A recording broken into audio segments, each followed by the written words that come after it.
and to talk about the adverse social, developmental and health costs our children may pay in the future, I'm joined by child psychologist Clare Rowe. Clare, thank you so much for your time tonight. The welfare of children affected by lockdowns, it's been a topic of discussion. We've had people express their concerns, but it seems the state governments just opt for the easy option, and the easy option seems to be close everything, close the schools.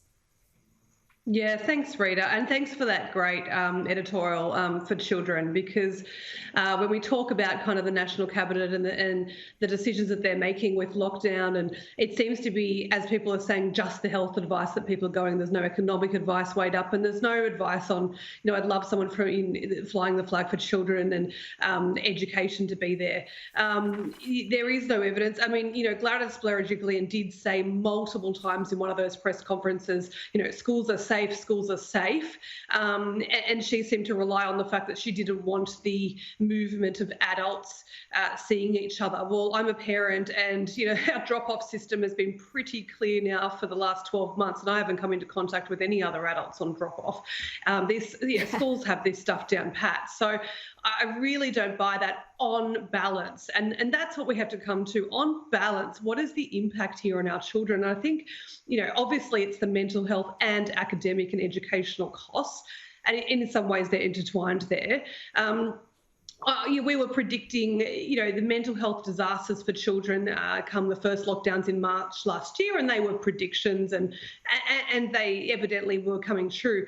But what I'm seeing playing out now is this kind of daily demise of I see of the teenagers at the moment. I had a couple of kids' parents ring up today and have to cancel their sessions with me because they couldn't afford it, because they had lost their jobs, because they were small business owners. Their adolescent, they feared, will then not get psychological and mental health support from someone like me. I had another client ring up and say, well, I don't think I can get my adolescent to you because we're in the Fairfield area and in this hotspot of Sydney. The response to me when I try and ring COVID advice lines is that we should be doing that by telehealth. Well, a 12-year-old, it's not the same with a 12-year-old trying to engage them in telehealth. And when you ask, parents are asking them what they want to come and see their psychologist for assistance. So it's putting on some really hard decisions on clinical psychs like myself at the moment, Rita, working with kids and how we navigate this. But more and more, I'm worried about the education side of things, because I think, there is an element of year one, year two, all right, you've got another 12 years ahead of you of schooling, a couple of weeks off ain't going to make a difference. I think we're at that tipping point now, and I think we're at the tipping point when we're talking about early intervention for phonetics and reading for 6, 7, 8-year-olds. 24 weeks off, that's crucial. That is kind of a game changer, I think, in terms of academics. Oh, absolutely. There's the academic progress, there's the mental health issues, that's the not having that support system, and the kids are missing out on their childhood, and that's another thing. We say, oh, they're kids, they'll be fine, but you're only a kid once, and you only experience these golden years once. What sort of stresses, or what sort of mental health issues are you seeing in the children that you're treating? Are they coping with the lockdown? Have they got anxiety about all the news they're seeing and their parents going through financial hardship? What's been the experience there? Yeah, well, I think last year I was seeing more anxiety in children when we weren't really sure about COVID and we didn't have as much information. I think there's a real change this year, what I'm seeing, and I'm seeing much more of a depressive state in children. So basically, what we're asking people to do who maybe before COVID were psychologically, this goes for adults as well, psychologically robust people, we're asking them to stay inside, not have any social contact, reduce their physical movement, essentially because of working from home, be on screens all day. We're essentially taking away any protective factors and behaviours that we as psychologists know prevent things like depressive states. So when you artificially induce that on someone, particularly a teenager, for long periods of time, we've got teenagers that, in previous COVID times, we were encouraged to get out of their bedroom and go and see your friends and get outside because we know that's good, and get off your screen. I've now got teenagers just stuck in their dark room with the curtain closed on their screen all day, and turning around saying, well, that's what I've got to do. And to a degree, parents who are then trying to work from home and the stress that brings and financial stress, kind of saying, I don't have the time and energy to fight that right now. So I've kind of let them go. And so I'm seeing these family structures just unravel. And the effects I'm seeing is real flat, withdrawn, helplessness, depressed states. Oh, that's not good. And we are seeing some data that's showing some really dramatic jumps in teen suicide attempts and self-harm. One report out of Victoria says emergency interventions to protect young people from suicide and child abuse have skyrocketed by 184% over a 6-month period, as of course Victoria is now up to lockdown 5. That's frightening numbers. That data's from Kids Helpline. How many kids are falling through the cracks? The lucky ones have parents who bring them to a professional like you to give them help. But what about the kids whose parents can't render any sort of assistance, who have their own mental health issues to deal with?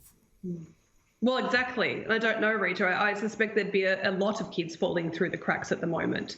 The other concern for me, of course, is that, again, pre-COVID times, what was the number one concern with teenagers, with professionals like myself, was social media? Well, all I'm seeing at the moment is 8 to 12 plus hours a day on social media.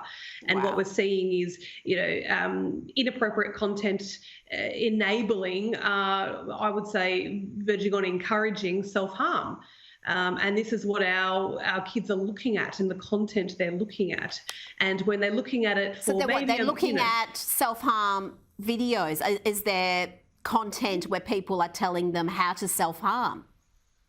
Yeah, there's certainly ones that allude to it, and there's certainly ones that, I personally would say encourage it, but certainly they're kind of reaching out, enabling, telling people it's okay. And this is what vulnerable young people are watching. And it's not just that they're watching it and then they're getting out into the real world. They're watching it in their bedrooms alone, hour after hour after hour. And so, I mean, that whole thing is frightening. But yes, I mean, I've seen self-harm rates skyrocket in the last 12 months. And really what these kids need is to get out of that house, get back into the routine, get back on the footy field, get back into the dance classes, get back, out into the fresh air and get some routine and regularity back in your life, and then get some perspective. And look, the youth of today get a bad rap sometimes, even off myself, and, not being a resilient bunch. At the moment, they are feeling pretty hopeless and helpless.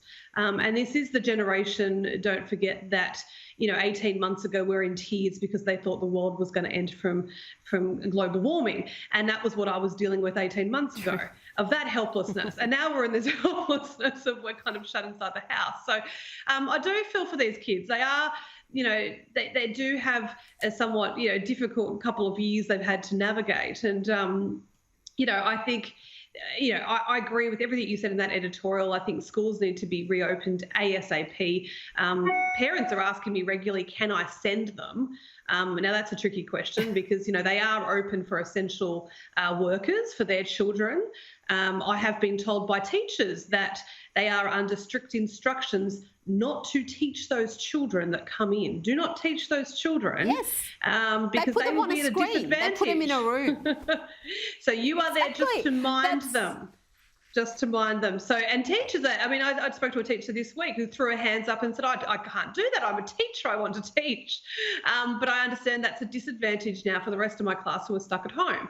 So they have been strictly told, teachers, you are simply babysitters just to mind those children that are in there. But, parents also need the break and would like to send them. So, it's a tough call. Absolutely. Clare Rowe, thank you so much for your insights tonight. We appreciate it. Thanks, Rita.